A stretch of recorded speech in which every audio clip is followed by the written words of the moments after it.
Nunca pensé que sería la clase de persona que cuenta esta historia, pero si estás leyendo esto, quizás también seas una madre que un día amó demasiado, dio demasiado y fue tratada como si no fuera nada. Pagué 93.000 € por la boda de mi hijo. Todo desde el vestido de novia y la tarta hasta el lugar de la celebración, la banda en directo e incluso la luna de miel. Lo hice todo en silencio, no porque necesitara el reconocimiento, sino porque creía que si me mantenía discretamente en un segundo plano, él sentiría el amor. Pero ese día me pidieron que abandonara el salón de bodas. Mi propio hijo. Ni una palabra de agradecimiento. Ni siquiera una mirada. Solo una frase en voz baja tan fría y dura como el acero. Mamá, tu nombre no está en la lista de invitados. Y yo, que había creído que formaría parte de su día más feliz. Si estás leyendo esto, por favor dime, ¿alguna vez has hecho algo bueno? Solo para que la persona que más amas te dé la espalda. Dejad un comentario y contádmelo. Necesito creer que no estoy sola. Esta es mi historia, la historia de una madre que se quedó al margen de la boda de su único y amado hijo. Mi nombre es Margarita Blasco. Tengo 67 años. Vivo sola en una casa de una planta en el sur de Salamanca. Mi marido Arturo y yo regentábamos una pequeña lavandería en la esquina de la calle del Arce con la calle Cuarta. Empezamos con una sola lavadora industrial vieja y unas pocas sillas plegables de madera, y con el tiempo la convertimos en una cadena de 7 locales por toda la ciudad. Hace 12 años, una mañana de invierno, Arturo sufrió un infarto. La enfermera dijo que se fue rápido sin dolor. Después me quedé sentada en mi coche durante horas sosteniendo un café frío del McDonald's, con la mente completamente en blanco. Desde ese día, vivo sola. Tengo un hijo, Javier. Es mi único hijo, y durante muchos años ha sido tanto mi mayor orgullo como mi más profundo dolor. Javier era un niño brillante y espabilado. Consiguió una beca para la Universidad de Salamanca, donde estudió finanzas. Cuando recibió la carta de admisión, me abrazó, me besó en la mejilla y dijo: «Voy a hacer que te sientas orgullosa, mamá». Lo que no sabía es que hacer que te sientas orgullosa significaba dejarme atrás. Todavía recuerdo la primera vez que visité su residencia de estudiantes.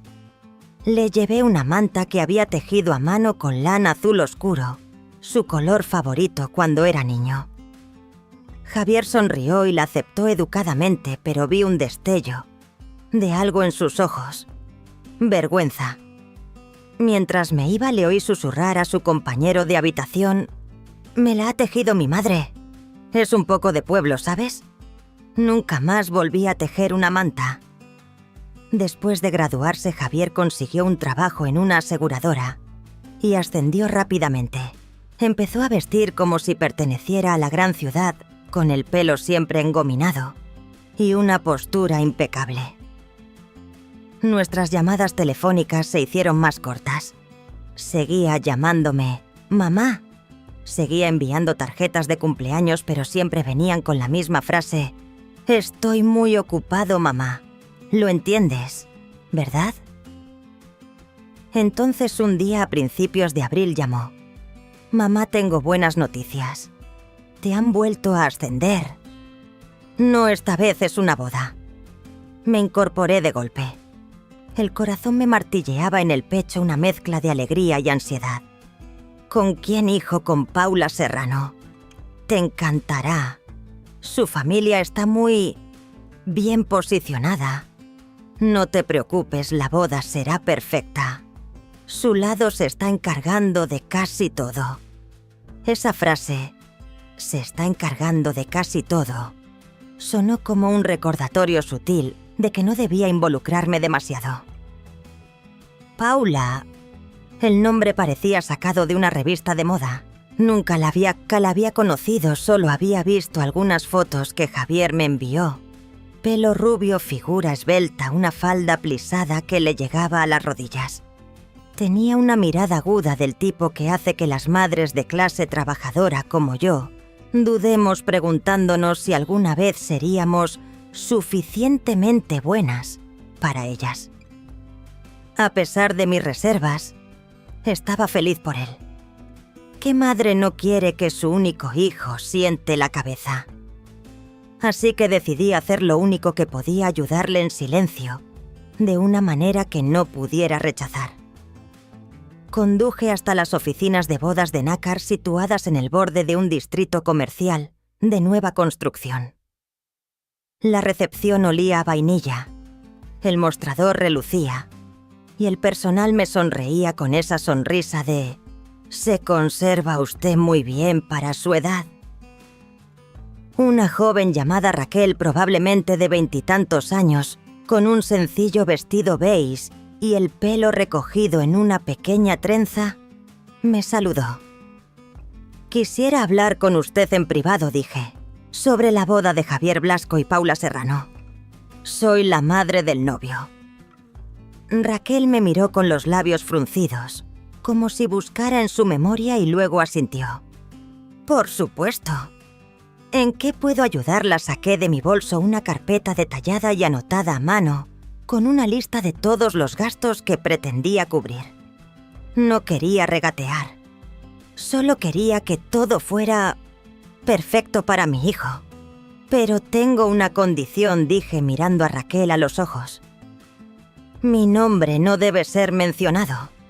Todos los pagos deben figurar a nombre de un benefactor anónimo». Raquel parpadeó. «Quiere mantener todo esto en secreto», asentí. «Javier no aceptará el dinero directamente. Es muy orgulloso. Pero esta boda es el día más importante de su vida. Quiero que sea feliz. No necesito que se me mencione». Raquel habló en voz baja. «La mayoría de la gente quiere que sus hijos estén agradecidos. Usted es la primera persona que conozco que quiere permanecer en la sombra». Sonreí. «Solo quiero que recuerde lo que se siente al ser amado». Firmamos los papeles y Raquel repasó el calendario de pagos. Me fui mientras empezaba a caer una lluvia fina. No llevaba paraguas, pero no me importó. Pensé en el día de la boda. Imaginé a mi hijo radiante abrazando a su novia, saludando a sus invitados. Y yo estaría allí en algún lugar al fondo de la sala observándolo en silencio. Eso sería suficiente. Nunca imaginé que incluso un lugar al fondo de la sala era demasiado pedir. Nunca pensé que me sentiría tan fuera de lugar en la boda de mi propio hijo. Pero desde el momento en que entré en el vestíbulo del Hotel Alfonso XIII, sentí que estaba en el lugar equivocado. Llevaba un vestido color burdeos que había comprado la semana anterior en una boutique para señoras, el tipo de vestido que nunca pensé que usaría, pero quería tener un aspecto presentable. Llevaba el pelo recogido en un moño bajo y pulcro sujeto con el viejo broche de perlas de mi madre. También me había echado sobre los hombros el pañuelo de seda verde musgo que Arturo me compró para nuestro 30 aniversario. Era un consuelo privado. La noche anterior lo había colgado en una silla junto a mi cama y me había quedado mirándolo durante horas como si fuera un hilo que me conectaba con él, como si Arturo fuera a caminar conmigo hacia la boda de nuestro hijo. Llevaba un sobre blanco que contenía un cheque de 5.000 euros.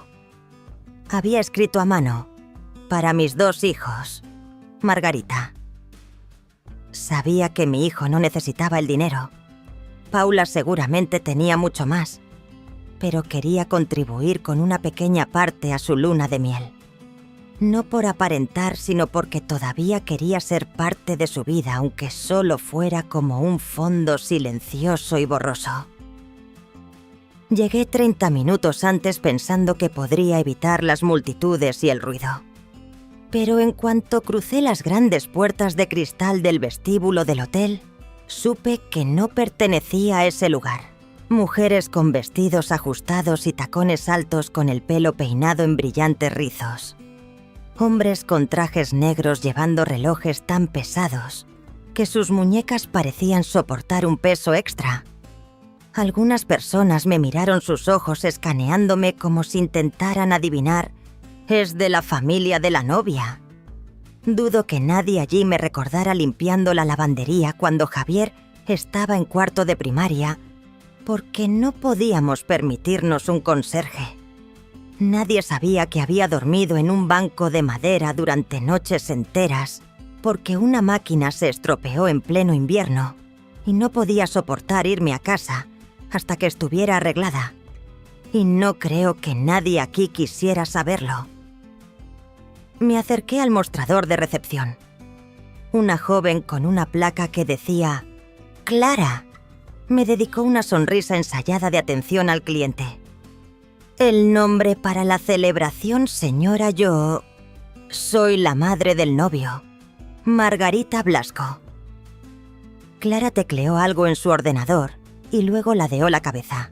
«Lo siento, señora, pero no veo su nombre en la lista de invitados». Parpadeé. Mi corazón se detuvo. Conseguí esbozar una sonrisa débil. Debe de haber un error. La madre del novio no necesitaría estar en una lista. Sí, pero mis instrucciones son permitir la entrada a la zona de recepción únicamente a los invitados con invitación. Por favor, espere un momento. Cogió el teléfono para llamar hacia alguien. Me quedé helada el sobre en mi mano. Se humedecía de sudor. La gente a mi alrededor empezó a mirar. Oí a alguien susurrar: «¿Es esa la madre del novio?» Su tono era el mismo que la gente usa para hablar de un plato fuera de lugar en un buffet. Una niña pequeña con zapatos de charol color crema pasó a mi lado. Sus zapatos repiquetearon contra el suelo de mármol pulido. Se agachó, recogió algo y corrió hacia mí. «Señora, esto es para usted». Me entregó una florecita blanca de plástico probablemente caída de un ramo. La miré y luego a la flor, una baratija desechada y desapercibida recogida por una niña y ofrecida como el más puro de los gestos. Sonreí levemente y me agaché. «Gracias, cariño». La niña se fue corriendo, desapareciendo de nuevo en el mar de seda y trajes. Justo entonces oí una voz. «Mamá». Me giré. Era Javier. Llevaba un traje gris marengo con la corbata a juego, con el tono del vestido de Paula que había visto en las fotos. Su rostro se tensó al verme. Pude leer la expresión perfectamente. Era la misma que tenía cuando sostuvo la manta que le había tejido, y susurró: «Es un poco de pueblo». «¿Qué haces aquí?» «He venido a tu boda, hijo». «Lo has olvidado, Javier». Miró rápidamente hacia la recepción. Luego me puso una mano en el codo con suavidad, guiándome a un rincón del vestíbulo. Bajó la voz como si no quisiera que nadie le oyera, pero sus palabras fueron nítidas. «Mamá, pensé que lo habíamos entendido. Esta boda es de otro nivel. Es un evento para la familia de Paula, mis amigos de la empresa, los socios de su padre». Le miré a los ojos. No tuvo que terminar la frase. No era necesario. Lo entendí. Yo no encajaba en ese ambiente. Yo no pertenecía a ese lugar. Justo en ese momento Paula se acercó. Llevaba un impresionante vestido ajustado de encaje blanco puro, el pelo en ondas suaves, los labios de un tono rosa empolvado, como en las revistas de novias. Sonrió. «Ah, señora Blasco, qué pena que no podamos verla en la recepción, pero ha sido un detalle muy bonito que se pasara a saludar. No me pidió que me quedara, en absoluto». Me volví hacia Javier. Él evitó mi mirada. Respiré hondo. Un calor me subió por la garganta, pero mantuve la compostura. Puse el sobre en su mano, con delicadeza, como si le estuviera entregando un trozo de mi corazón. Os deseo toda una vida de felicidad. Luego me di la vuelta y me marché. Nadie me detuvo. Nadie me pidió que me quedara. Solo hubo miradas a mi espalda y la pequeña flor de plástico blanca apretada en mi mano. Caminé despacio, cada paso parecía aplastar mi propia dignidad, pero intenté que nadie lo viera. Era la madre del novio, y nadie me quería allí. Llegué a casa sobre las 4 de la tarde. No encendí las luces ni la calefacción. Dejé que el pálido sol de la tarde se filtrara por las cortinas del salón. Todavía con el vestido puesto me quité los zapatos. Me senté en el viejo sillón de color crema el que Arturo usaba para leer el periódico y dejé que el silencio empapara mis huesos cansados. No lloré, no porque fuera fuerte. Es que hay dolores que te dejan tan vacía que no quedan lágrimas que llorar. En la pared frente a mí había una pequeña colección de fotos. Un joven Javier en el jardín con un sombrero de vaquero rojo. Aquel niño solía sonreír con tanta alegría. Arturo sosteniéndolo sobre sus hombros durante un picnic en el parque del lago de Sanabria. Y en el centro, la foto que más atesoraba los tres, el día que abrimos nuestra segunda lavandería. Recuerdo ese día con claridad. Llevaba zapatillas de deporte, el pelo en una coleta alta, la espalda húmeda de sudor por limpiar y hacer las cuentas. Arturo me rodeaba el hombro con su brazo. Javier estaba entre nosotros abrazando una caja registradora llena de monedas. 3 caras, 3 sonrisas. Levanté el marco, limpié una fina capa de polvo del cristal y volví a sentarme con la mano apoyada en el borde como si me aferrara a un frágil recuerdo. La voz de Arturo resonaba en mi cabeza, ese tono profundo, lento y a veces sabio que tenía.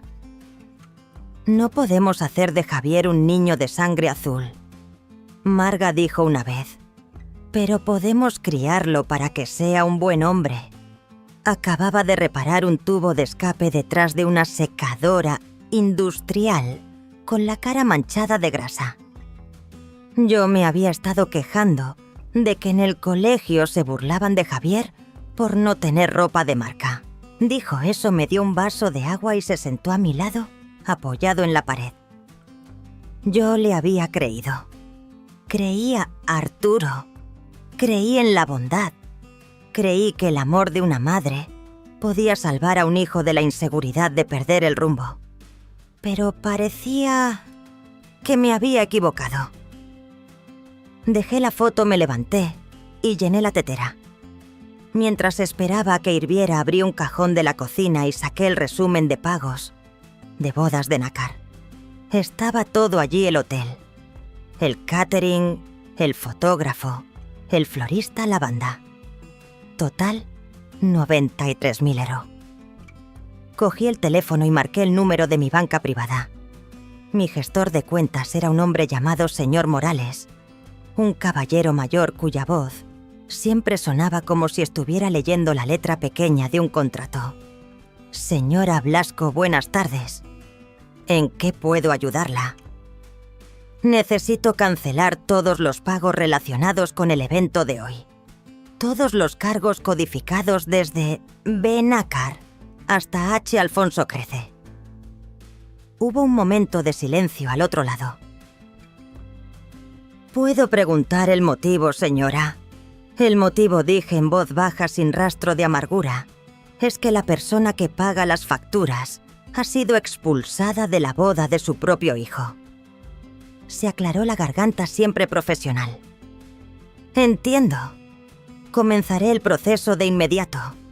Es posible que algunas fianzas no sean reembolsables, pero la mayor parte de los fondos se pueden recuperar. ¿Cuánto perderé aproximadamente? Entre 5 y 7.000 € por las fianzas. Pero las sumas más grandes se pueden salvar. Proceda, Estoy dispuesta a cubrir las tasas. Muy bien. Le enviaré una confirmación por correo electrónico. ¿Hay algo más en lo que pueda ayudarla? Dudé, y luego dije: me gustaría establecer un fondo de becas para mi sobrina Lina Blasco. Está estudiando arquitectura y todavía tiene que pagar la matrícula de su tercer año. Y el nombre del fondo. Miré por la ventana. El cielo se estaba volviendo gris. El viento mecía suavemente los sauces llorones del jardín delantero. El fondo Margarita para la nieta que escucha. El señor Morales hizo una pausa y luego soltó una risa suave. Me gusta cómo suena eso. Después de un sorbo de té flojo, llamé a la oficina de bodas de Nácar. La recepcionista contestó y me pasó con Raquel. Su voz vaciló cuando me presenté. Señora Blasco, pensé... No esperaba volver a saber de usted. Respiré hondo y profundamente. Raquel llamó para cancelar todo el contrato. Cada servicio, cada pago. Yo... entiendo. Pero... ¿qué ha pasado? Todo sigue en marcha. La cena de recepción empieza a las 6. Me pidieron que abandonara el salón de bodas. Mi propio hijo. No había invitación para mí. Ni una disculpa. Así que... no hay ninguna razón para que siga pagando por una celebración que no era para mí. Raquel guardó silencio durante un largo momento. Casi pude oírla tragar saliva. Yo... lo siento mucho, señora Blasco. No tenía ni idea. Si lo hubiera sabido, habría... No es culpa tuya, la interrumpí. Solo hacías tu trabajo. Miré mi taza de té. Las hojas no se habían infusionado del todo. El amargor aún era que era débil. Puedes decirles que la persona que estaba en la sombra ha sido empujada hacia la puerta. Y ahora, esa persona ya no está ahí. La voz de Raquel era ronca. Yo... de verdad que lo siento. Sonreí aunque nadie podía verlo. No necesito una disculpa. Necesito ser libre. Esa noche no encendí la televisión. No cené. Me senté junto a la ventana, abrí la solicitud del fondo de becas en mi ordenador y rellené los datos de Lina seleccionando matrícula plus gastos de manutención como propósito. Cuando terminé recibí un correo de confirmación del banco. 86.000 euros han sido transferidos al fondo de ayuda Lina Blasco, que se activará en 24 horas. Me quedé mirando esa línea durante mucho tiempo. No estaba feliz. Pero por primera vez en mucho tiempo sentí que por fin había hecho lo correcto para mí. No para Javier. No para que me quisiera de nuevo, sino para dejar de esperar que un hijo fuera bueno. Solo porque yo había sido buena con él. Apagué el ordenador, me levanté, cogí la pequeña flor de plástico blanca, la que la niña me había dado esa mañana, y la puse en un vaso de agua, en el alféizar de la ventana. No era bonita, no era elegante, pero estaba exactamente donde debía estar. Y por hoy eso era suficiente.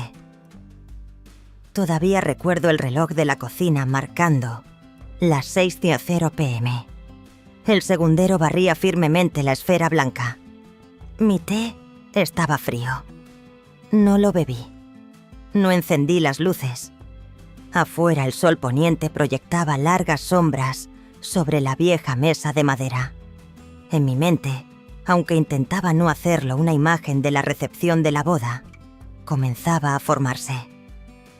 Podía imaginar a Paula descendiendo la gran escalera del Alfonso XIII, su larga cola arrastrándose detrás de ella, flores frescas en la mano mientras una costosa melodía de piano sonaba suavemente.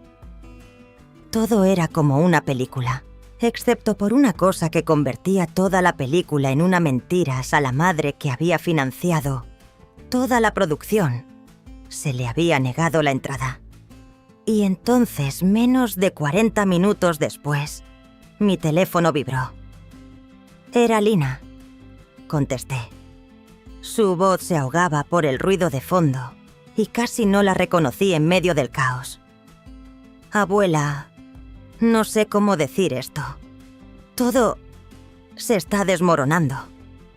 Agarré el teléfono sentándome más erguida. ¿Qué pasa, Lina? El personal del hotel acaba de entrar y ha empezado a recoger las mesas, a quitar los manteles, a desmontar los centros de flores. Han dicho que nunca recibieron la confirmación del pago. Solté un suspiro lento y largo. Al otro lado, Lina bajó la voz. Paula se ha desmayado. Se levantó y simplemente se desplomó. Su madre se puso a gritar: «¡Gente de poca monta! Esto es una jugarreta de la madre del novio». Oí esto y no sentí rabia. Solo una tristeza silenciosa, como si me quitaran una manta de los hombros en una noche fría. Dije suavemente: «Estaba destinado a desmoronarse, querida. Nada puede sostenerse si está construido sobre la negación. Si querían borrarme de su día perfecto, entonces ese día perfecto no podía permanecer intacto». Hubo una pausa al otro lado. Luego Lina volvió a hablar con la voz temblorosa. «Abuela, ¿fuiste tú?» «Sí», dije sin dudar. «Lo cancelé todo». Oí a Lina contener la respiración. Debió de haberse ido a un rincón tranquilo del salón. «Tú lo pagaste todo, sí. Todo. El lugar, las flores, la música, el vestido, la luna de miel. Pero nadie me quería en su foto. Así que discretamente salí del encuadre». Lina susurró: «Dios mío». En ese mismo instante, de vuelta en el Hotel Alfonso XIII, una invitada llamada Beatriz, una influencer de belleza de 20 y pocos años, tenía su teléfono fuera, grabando el caos en el salón de baile. Los camareros confusos quitando servilletas de las mesas, los invitados levantándose desconcertados, mientras la suave luz ambiental era reemplazada por la luz dura y cruda de los focos de servicio. Y entonces, en el centro del encuadre, Paula se desplomó junto a su silla, su vestido de novia derribando un vaso de agua que salpicó el suelo. Beatriz publicó ese clip en TikTok con el pie de foto: «La madre del novio paga la boda en secreto. La echan y cancela todo». Solo duraba 27 segundos, pero se extendió como un incendio de verano. Más de 400.000 visualizaciones en las 2 primeras horas, con más de 2.000 comentarios. Alguien incluso hizo capturas de pantalla de las caras del clip haciendo zoom para comentar la expresión de la madre de la novia, el shock en la cara de la dama de honor y la mirada desconcertada en los ojos de Javier, mientras estaba en medio de todo como si le hubieran quitado el suelo bajo los pies. En Facebook alguien volvió a publicar el clip con el comentario: «Por esto siempre he creído que si le faltas el respeto a la persona que te crió, te recordará la primera lección de dignidad, con su talonario». Yo no tengo redes sociales. No vi nada de esto. Pero Lina me lo contó pieza por pieza. Su voz pasó de la indignación a la lástima, a algo ahogado por la emoción. «Te están llamando la abuela jefa. ¿Sabes?», alguien comentó, «es una leyenda viva». Otra persona dijo: «Espero tener las agallas de ser tan fuerte como ella, si alguna vez me traicionan». Sonreí para mis adentros. No quería ser una leyenda, solo quería vivir con decencia. Y cuando esa decencia fue rechazada, elegí levantarme y marcharme. Tarde esa noche, Lina volvió a llamar. Su voz todavía era temblorosa. «Abuela, ¿estás bien?» «Estoy mejor de lo que he estado en mucho tiempo, querida». «¿Te arrepientes?» Pensé por un momento. «No, solo me entristece que la persona a la que di a luz ya no reconozca a la persona que lo crió.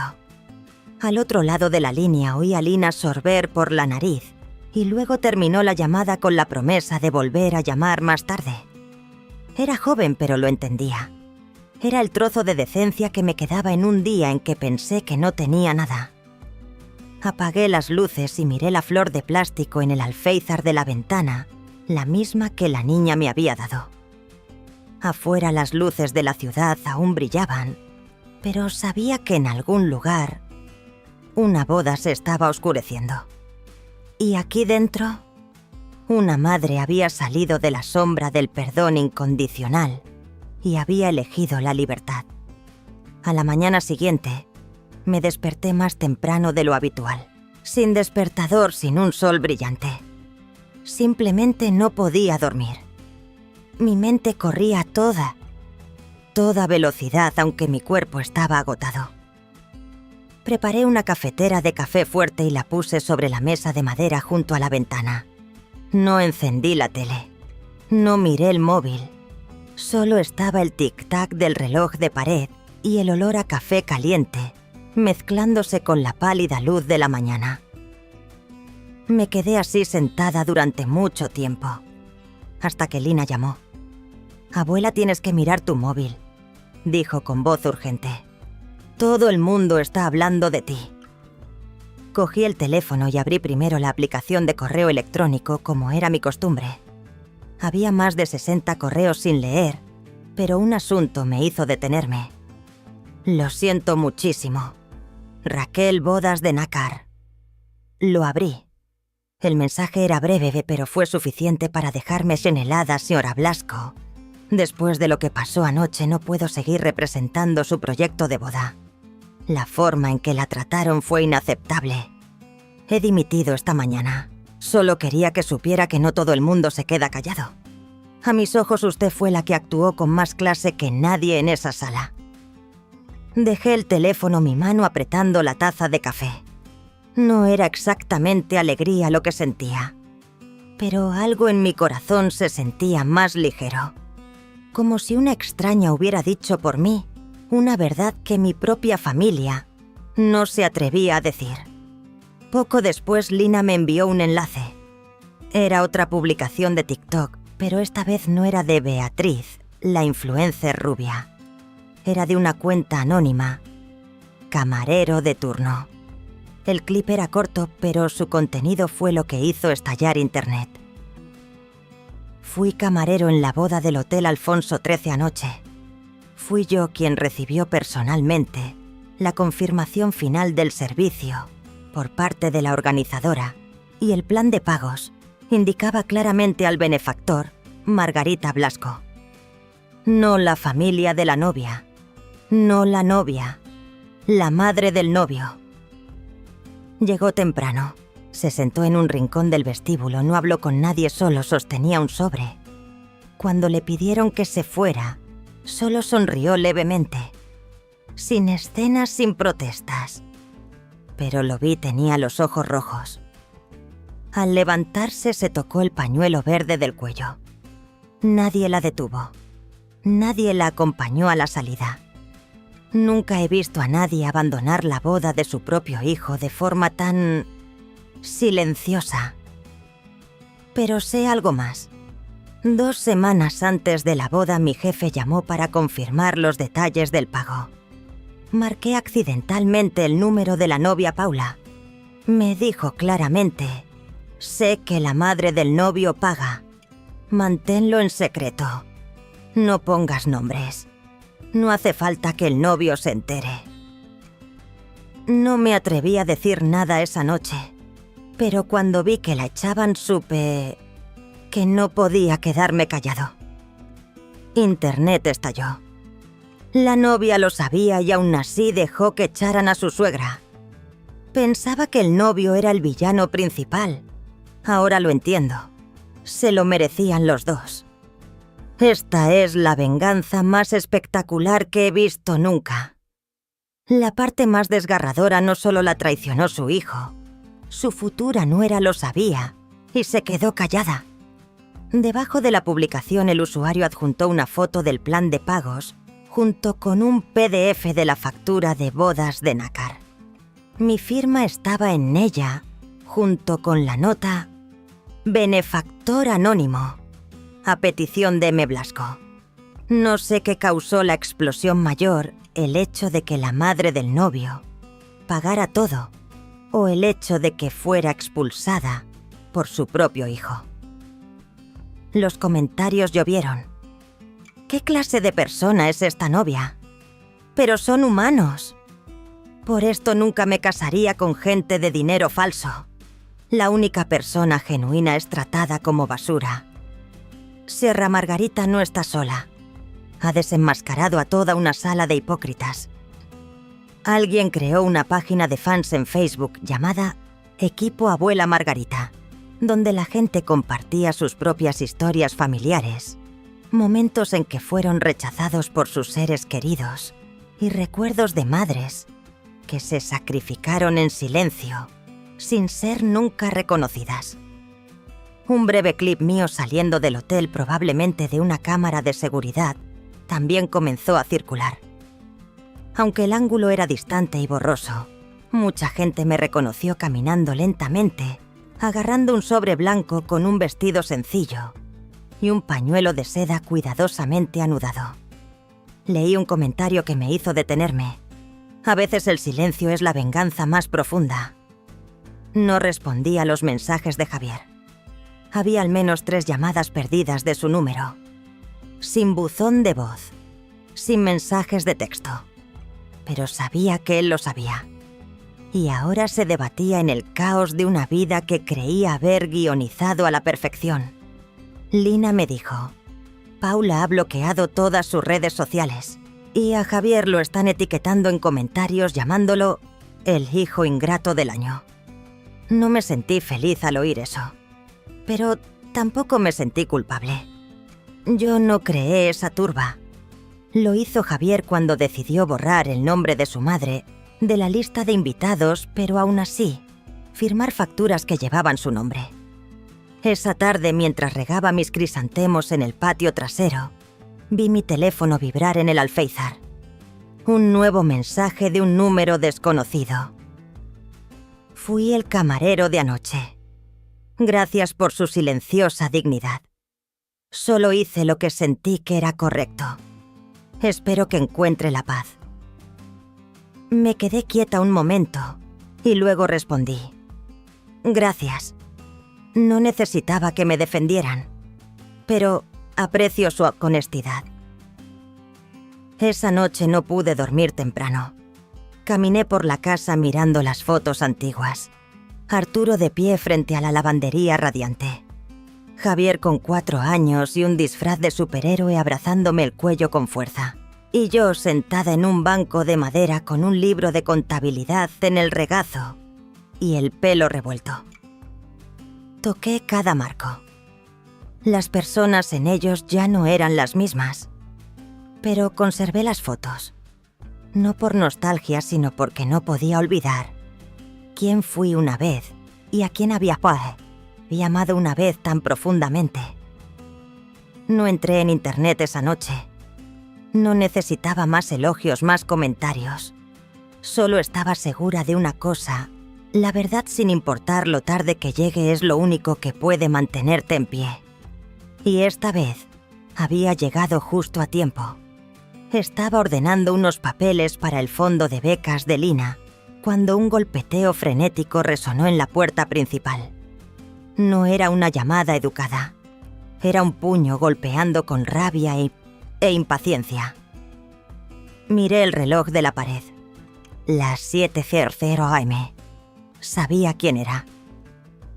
Caminé lentamente hacia la puerta, ajustándome con calma el cuello de mi Rebeca. No tenía miedo. No estaba enfadada. Solo sentía una nueva capa de quietud dentro de mí, algo que no había poseído durante mis muchos años como madre. Javier estaba en el porche. Su camisa estaba arrugada, la corbata aflojada, los ojos rojos por la falta de sueño. El rostro de mi hijo, el niño que una vez corría por mi jardín, con botas de plástico rojas y una sonrisa radiante, Ahora estaba arrugado como el de alguien que acaba de tragar algo amargo. Me señaló con un dedo casi gritando. «¿Qué has hecho?». No respondí. Abrí más la puerta y me di la vuelta el tanemeso. Grarandobo dirkobo en la esquiesa. Él me siguió cerrando la puerta de un portazo a sus espaldas. Sus pasos eran un ritmo frenético y confuso sobre el suelo de madera. No le invité a sentarse. No le pregunté si quería café. Me serví una taza de infusión de espaldas a él. Javier se quedó allí con la voz apresurada. «Arruinaste mi boda. Hiciste que la madre de Paula se desmayara, que los invitados se fueran. ¿Dejaste que todo el mundo se enterara de nuestros asuntos familiares?». Dejé mi taza de té con suavidad. «No, hijo. Yo no arruiné nada. Simplemente retiré lo que di. Y creo que los adultos tienen que responsabilizarse de lo que construyen. Tú construiste una boda sin mí, así que es lógico que se derrumbara sin mí». Se quedó sin palabras por un segundo y luego dijo con la voz más baja. «Pero tenías que hacerlo así. Retirar el dinero el día de la boda. Mientras todos estaban allí, yo también estaba allí. Javier, yo también estaba. Pero nadie me dejó quedarme. Nadie me invitó a entrar. ¿Lo recuerdas?». Apretó los labios apartándose para apoyar las manos en la encimera de la cocina. Miré a mi hijo adulto. Parecía un hombre que acababa de perderlo todo, pero no tenía ni idea de por qué. «Paula», suspiró. Ella no lo sabía. No sabía que eras tú la que pagaba. Pensaba que sus padres lo cubrían todo. Permanecí en silencio. Si me lo hubieras dicho desde el principio, quizás las cosas habrían sido diferentes. Me giré y lo miré directamente a los ojos. «¿Recuerdas cuando te llevé esa manta tejida a mano a tu residencia, Javier?». Parpadeó. No dijo nada. «Te oí decirle a tu compañero de habitación que era un poco de pueblo». Continué. «Desde ese día supe que no querías que tu madre de pueblo apareciera en tu nueva vida. Y lo respeté. Pero no se te permite borrarme de tu vida y seguir gastando mi dinero como si fuera de otro». Fui a un armario de madera y saqué una carpeta gruesa. Esta es la factura de la luna de miel. 14 noches en Venecia en un hotel de 5 estrellas con una habitación con vistas al canal. Vuelos en clase business. Todo sumaba más de 16.000 euros que también pagué yo. Y luego está esto, el vestido de novia de Paula hecho a medida por 8.200 euros. La tarta de bodas de 5 pisos de la que presumíais en las redes sociales, eso fueron 2.500 euros. Puse cada documento sobre la mesa, cada partida clara, cada importe específico. Todo aquello de lo que estabais tan orgullosos de presumir ese día era todo mío. No necesitaba un gracias. Pero no merecía que me echaran como a una extraña de una boda que yo estaba financiando. Javier se quedó helado. El color desapareció de su rostro. Sus manos temblaban ligeramente. «¿Sabes lo que dicen en las redes sociales?», preguntó. «Lo sé. Me llaman hijo ingrato. Han creado una página de fans para ti. Me están maldiciendo, mamá. Lo entiendes, asentí. Entonces ahora sabes lo que se siente al ser juzgado sin oportunidad de explicarte. Igual que yo de pie en ese vestíbulo cuando me dijeron que mi nombre no estaba en la lista». Un largo silencio llenó la habitación. Javier se desplomó en una silla como si acabara de caer desde una gran altura. Serví más té en mi taza. «¿Has venido aquí para pedirme que arregle esto?». Sí, dijo en voz baja. «Al menos paga el banquete otra vez, para recuperar algo de dignidad, para que Paula no pase tanta vergüenza delante de sus padres».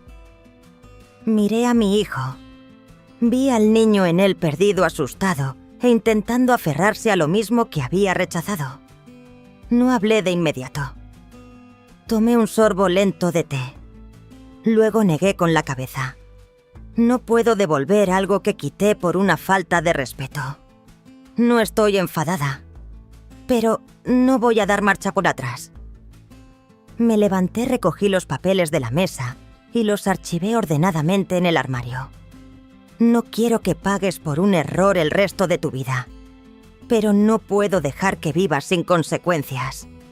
El día que me borraste de la foto de tu boda, decidiste que yo no tenía valor. Ahora estás aprendiendo que a veces la persona que no está en la foto es la que lo sostiene todo. Javier dejó caer la cabeza sobre la mesa. No lloraba, pero sus manos se aferraban a la silla con tanta fuerza que era como si estuviera soportando una gran tormenta dentro de sí mismo. Fui a la puerta y la abrí. Deberías irte. Y pensar. Se levantó, pero antes de irse me miró. Yo no quiero perderte, mamá. Mi voz fue firme cuando respondí. Entonces, no deberías haberme dejado marchar sola de tu boda. Cuando la puerta se cerró, me apoyé en la pared. No lloré, pero por primera vez en años sentí que estaba en mi propio lugar, el que me correspondía. Ya no era una sombra detrás de mi hijo, sino una mujer que sabía cómo aferrarse a su propio respeto. Y eso dolía, pero también era necesario. No soy la clase de persona que disfruta viendo a otros sufrir su merecido, ni siquiera para aquellos que me han hecho daño. No me complace ver a los culpables pagar un precio. Pero sí creo en las leyes de la vida. Lo que siembras tarde o temprano, lo cosechas. Y Javier, mi hijo, estaba cosechando.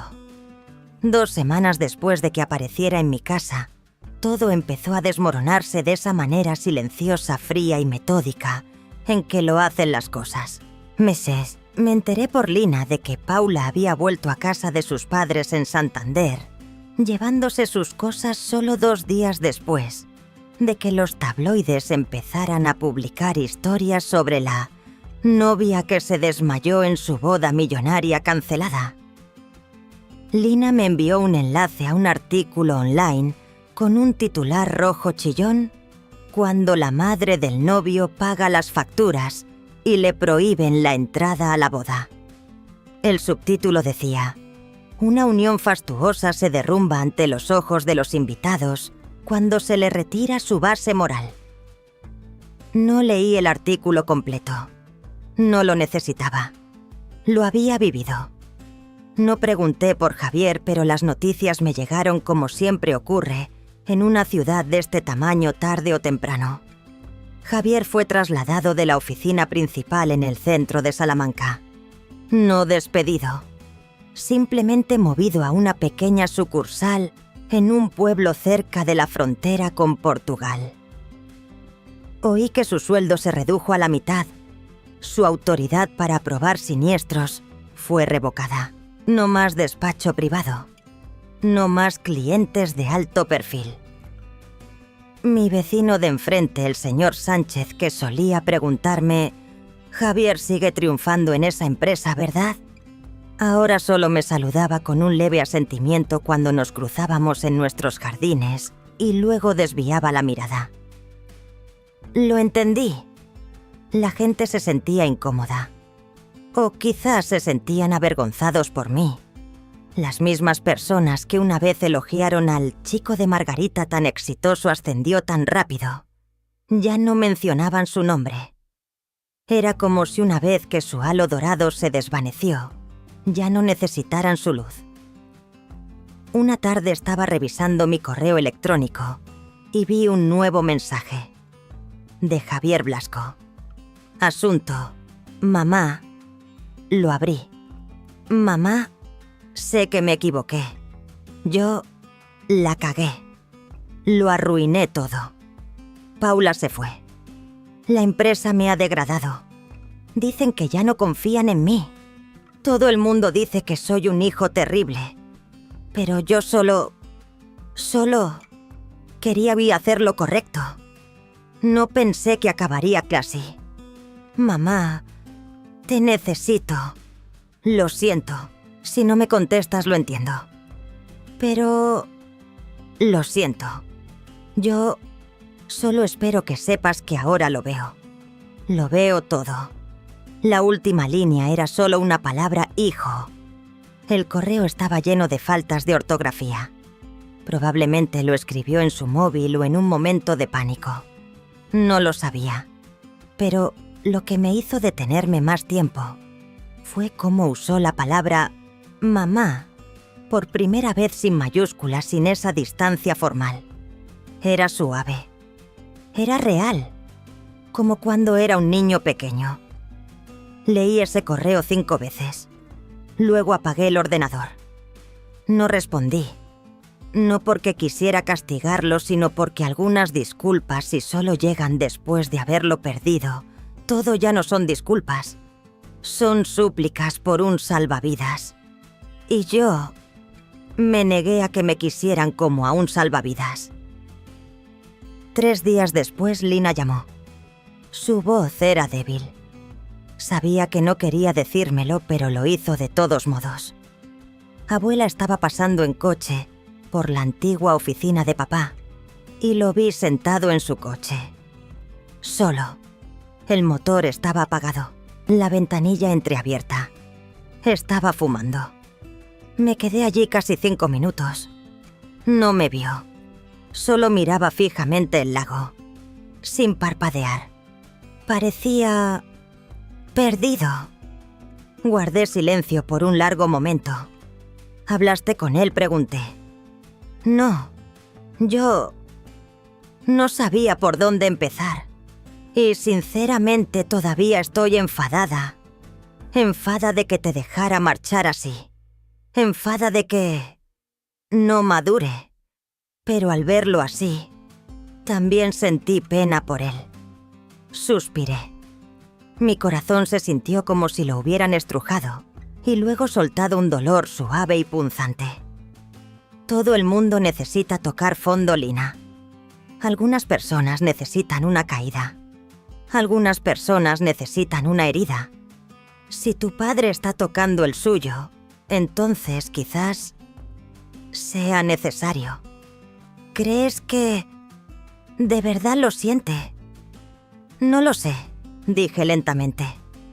Pero creo que por primera vez en su vida tu padre está empezando a darse cuenta de que el dinero no puede comprarlo todo. Y que las personas que de verdad importan son las que no puedes medir por su valor social. Esa noche imprimí el correo electrónico y lo guardé en un cajón. No lo rompí. No respondí. Pero tampoco lo borré. Lo guardé como una pequeña prueba de algo que una vez había esperado y que ahora había dejado ir. Miré la foto de los 3, yo, Arturo y Javier, el día que abrimos nuestra primera lavandería. Yo sonreía radiante. Arturo me rodeaba con el brazo y Javier abrazaba un gran oso de peluche, un regalo de un cliente. Ese niño pequeño, ¿dónde se había ido? No lo sabía, pero la madre de esa foto, la que una vez creyó que podía darle a su hijo todo excepto la sabiduría que viene con la madurez, todavía estaba aquí. Y por primera vez en su vida, sabía que ya no tenía que esperar a que su hijo volviera. Dejé Salamanca en una mañana tranquila y ventosa de marzo. No hubo una despedida emotiva ni un enorme camión de mudanzas. Solo yo, mi viejo todoterreno plateado, 3 cajas de cartón, una bolsa de lona con utensilios de cocina y un único marco de fotos yo, Arturo y Javier, el día que abrimos nuestra primera lavandería. Me mudé a Couchet, Alquería Blanca, un lugar en el que nunca había estado, pero del que siempre había oído que era cálido, histórico y lo suficientemente lento como para empezar a vivir de nuevo. Alquilé una pequeña casa a las afueras del pueblo, con un patio trasero lo suficientemente grande para unos cuantos arbustos de lavanda y algunas plantas de tomate de verano. La casa estaba pintada de color crema, con un tejado de chapa gris y un porche de madera con una mecedora. No era lujosa, pero la primera vez que entré sentí que podía respirar.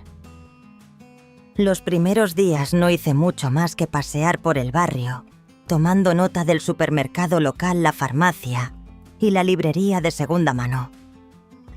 Decidí no traer televisión. No necesitaba las noticias. No necesitaba el ruido. Un martes por la tarde fui al centro cívico cercano. Ofrecían una clase gratuita de acuarela para mayores. Me apunté. En ese momento mi pensamiento fue simple. Mis manos todavía funcionan. Mis ojos todavía pueden ver el color. Así que, ¿por qué no? La clase solo tenía 8 personas, todas mujeres de más de 50 años. La primera persona de la que me hice amiga fue Judith, de 60 años con el pelo rizado canoso que siempre llevaba una camisa de rayas abotonada y se movía con sus Birkenstocks. Judith se había divorciado 2 veces, no tenía hijos y vivía sola con 3 gatos y un órgano eléctrico. No tenía reparos en decir: ya no creo en el amor para siempre, pero sí creo en preparar una buena taza de café cada mañana. Y con eso es suficiente. Me reí. Y desde ese momento fuimos amigas. Judith fue la primera que me invitó a hacer senderismo, algo que nunca había hecho en mi vida. ¿Sabes lo que se siente al estar en la cima de una colina con el viento en la cara y no necesitar a nadie a tu lado? ¿La paz que da?, preguntó. Negué con la cabeza. Al día siguiente me puse mis zapatillas, preparé una pequeña mochila y subí esa colina con Judith. No era muy alta, pero cuando estuve en la cima mirando hacia el espeso dosel verde de los árboles de abajo, realmente sentí mi propia existencia. Por las tardes tomaba una clase de español en el centro. El profesor era un hombre llamado Carlos, de unos 40 años, originario de México, que siempre bromeaba: si puedes decir gracias sin que parezca que te estás atragantando, con un cacahuete has progresado. Aprendía despacio, pero estaba aprendiendo. No para impresionar a nadie, no para prepararme para nada, simplemente porque nunca había hecho esto por mí misma. Lina todavía me escribía a menudo.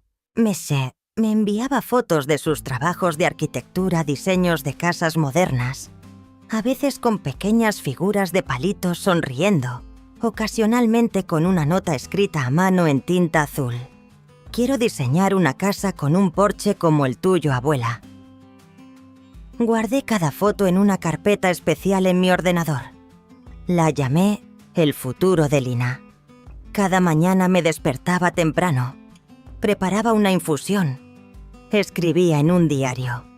No eran entradas largas y emotivas, sino solo unas pocas frases como un suave asentimiento al nuevo día. Una vez escribí: antes vivía para ser amada, ahora vivo para respirar. No me arrepentía del amor que le había dado a mi hijo, pero ya no quería volcar todo mi ser en alguien que no lo valoraba. Creo que a veces la gente se queda en un papel porque cree que es su deber. Ser madre es así, pero algunos papeles necesitan ser quitados para que pueda respirar de nuevo. Una tarde después de nuestra clase de pintura, Judith me llevó a casa.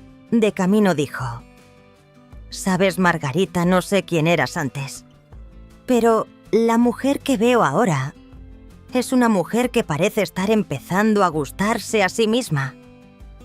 Me volví hacia ella sorprendida. ¿No te gustabas a ti misma antes? No. Siempre me gustó ser una buena persona, pero nunca supe cómo ser una persona libre. Asentí. Era como si ella hubiera expresado lo mismo para lo que yo aún no había encontrado las palabras. Esa noche me senté en la mecedora de mi porche bebiendo té de menta y viendo el cielo oscurecerse, sin ruidos fuertes. Solo el sonido de los grillos y el viento. Pensé en mí misma, ya no era la madre del novio, ni la esposa de Arturo, ni Margarita de la lavandería. Solo yo, una mujer de 67 años, empezando a vivir de nuevo. Y esta vez, para sí misma. Lina llegó a Alquería Blanca un sábado por la mañana, trayendo una pequeña maleta de ruedas, una lata de galletas de jengibre que ella misma había horneado y una sonrisa que no le había visto desde antes de la boda. Nos abrazamos durante un largo rato en los escalones de la entrada. Siempre abrazaba a mi nieta de esa manera, no demasiado fuerte, sin soltarla rápidamente como un ancla, aferrándose a algo que realmente me pertenecía. Lina no tuvo que decirlo, pero yo sabía que no había venido solo de vacaciones. Necesitaba un espacio donde la presencia de Javier no ocupara su mente. Y yo entendía ese sentimiento mejor que nadie. Para el almuerzo preparé mi potaje de alubias negras de toda la vida. Corté un poco de pan de masa madre y las dos comimos en el porche trasero bajo el lento sol de la tarde que se filtraba a través de la pérgola de lavanda. Nadie mencionó a Javier. Nadie tuvo que esforzarse por mantener una conversación ligera. Simplemente estábamos allí, juntas. Esa tarde, mientras lavaba los platos en la cocina, Lina me llamó desde el salón. «Abuela, esta caja de madera en el cajón es tuya». «Sí, cariño. Es solo para guardar cachivaches. Hay un sobre aquí dentro. Está dirigido a para Javier si alguna vez te importa». Mis manos se congelaron en el agua jabonosa. Supe inmediatamente de qué carta hablaba. Me sequé las manos y salí. Lina sostenía la carta mirándome expectante. Asentí levemente. «Sí, lleva ahí unos meses. ¿Vas a...?»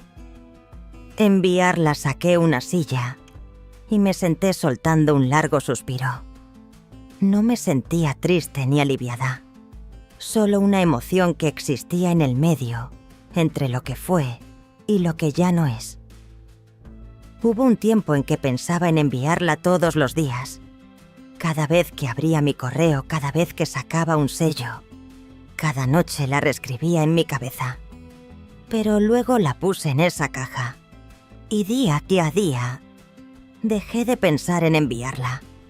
Lina abrió la boca para hablar y luego se detuvo. Continué.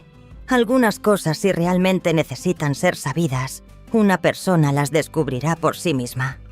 Y si nunca lo averiguan, entonces una carta no tiene ningún significado. Extendí la mano. Ella me dio el sobre. Lo abrí y saqué la única hoja de papel. La tinta estaba desvaída en algunos lugares de tantas veces que mis dedos la habían sostenido. La leí en voz alta lentamente, no para ella, sino para mí. Javier, si alguna vez te das cuenta de que nunca te odié, de que solo estaba cansada de tener que demostrar que era digna de tu amor, seguiré estando aquí, pero ya no estoy esperando. Doblé la carta, la volví a meter en el sobre y la coloqué de nuevo en la caja de madera. No la escondí, no la destruí, pero ya no tenía ninguna intención de enviarla. Lina guardó silencio todo el tiempo que estuve leyendo. Solo me miró, luego se levantó lentamente, se acercó y me abrazó por detrás. Su cabeza descansaba en mi hombro, su mano cubriendo la mía donde reposaba en mi regazo. Su voz era muy baja, pero lo suficientemente alta para que la oyera. «Tú eres la razón por la que creo que una mujer no tiene que sacrificarse hasta el punto de volverse invisible». Parpadeé. Esa frase era lo que una vez necesité oír de mi propio hijo, y nunca lo hice. Apreté suavemente la mano de Lina sin mirarla porque sabía que si lo hacía lloraría. Solía pensar que el amor de una madre era algo sin fin. Un río que fluía para siempre, ya fuera profundo o superficial, ya fuera recibido o no. Pero he aprendido esto a veces. Incluso el amor necesita una orilla. No para detenerse, sino para saber hasta dónde has llegado y en qué dirección volver. Esa noche, después de que Lina se durmiera, me senté en el porche trasero. La luna no brillaba mucho, pero el aire era fresco. Las flores de lavanda se mecían bajo la suave luz amarilla de la lámpara del porche. No sentía que hubiera dejado ir a Javier. Simplemente sentí que había dejado de colocarme donde no se me permitía existir. Mañana hornearía un bizcocho de calabaza. Y si estaba lo suficientemente bueno, le enviaría un trozo de vuelta con Lina. No porque fuera una abuela modelo, sino porque era una mujer que estaba empezando a quererse de nuevo, sin el permiso de nadie, sin la validación de nadie, sin necesitar mi nombre en una invitación. Siempre pensé que moriría como una anciana en una pequeña casa en Salamanca rodeada de objetos familiares y un pasado tácito. Pero resulta que la vida a los 67 años todavía puede abrir un nuevo capítulo si te atreves a cruzar un umbral que ha estado cubierto de polvo durante mucho tiempo. Estaba haciendo una maleta. Por primera vez en mi vida me preparaba para un viaje que no era para nadie más. No para una boda, no para un funeral, no para visitar a alguien, sino para mí. Me iba de crucero. Un crucero de 10 días por el Caribe. Elegí un itinerario con 3 paradas: Cozumel, México, St. Thomas, Islas Vírgenes de E.U. y un día en la isla privada de la compañía de cruceros. No sabía exactamente qué haría en cada lugar. Solo quería sentarme en la cubierta del barco, escuchar el viento y mirar el mar, verlo de verdad, con mis propios ojos, no a través de una película o una postal pegada en la pared de la vieja lavandería. La mañana de mi partida, Lina me llevó al puerto. No hablamos mucho en el coche.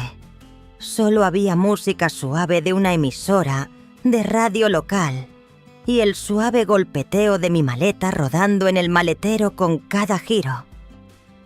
Cuando llegamos a la terminal, Lina me ayudó a llevar mi maleta a la zona de facturación y luego sacó una pequeña caja de su bolso. «No abras esto aquí.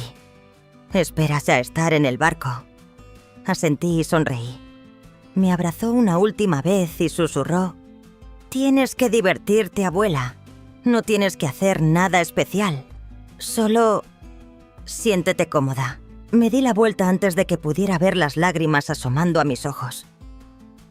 En el barco me asignaron a una mesa para la cena con una pareja de alemanes mayores, ambos jubilados que viajaban 2 veces al año. Eran educados, serenos y hablaban un inglés lento y deliberado. Yo respondía con la misma lentitud y en un momento dado incluso dejé escapar algunas de las frases en español que había aprendido. Alquería blanca. La esposa sonrió y me dijo: «Muy bien». Me reí sorprendida de lo natural que se sentía. Hablamos del café en Europa del tiempo de marzo, del tipo de conversación trivial en la que una vez pensé que no sabía participar. Pero lo hice, sin nadie a mi lado, sin necesitar un papel para tener un lugar en una conversación. Esa noche me quedé en la cubierta del barco. El mar era de un negro brillante, más silencioso de lo que había imaginado.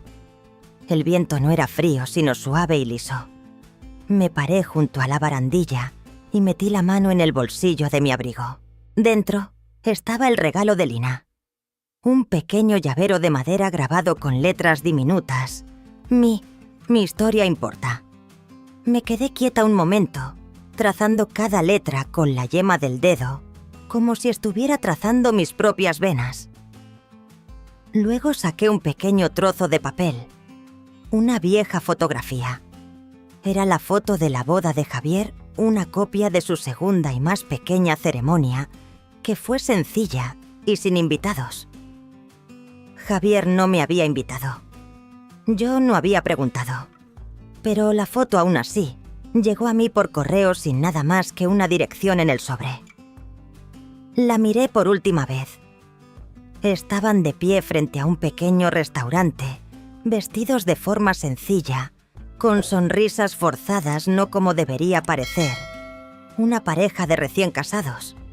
Pero lo que me llamó la atención fueron los ojos de mi hijo. El orgullo se había ido. Solo había algo hueco, como si supiera que algo se había perdido para siempre. Doblé la foto, la sostuve sobre el agua y entonces la solté.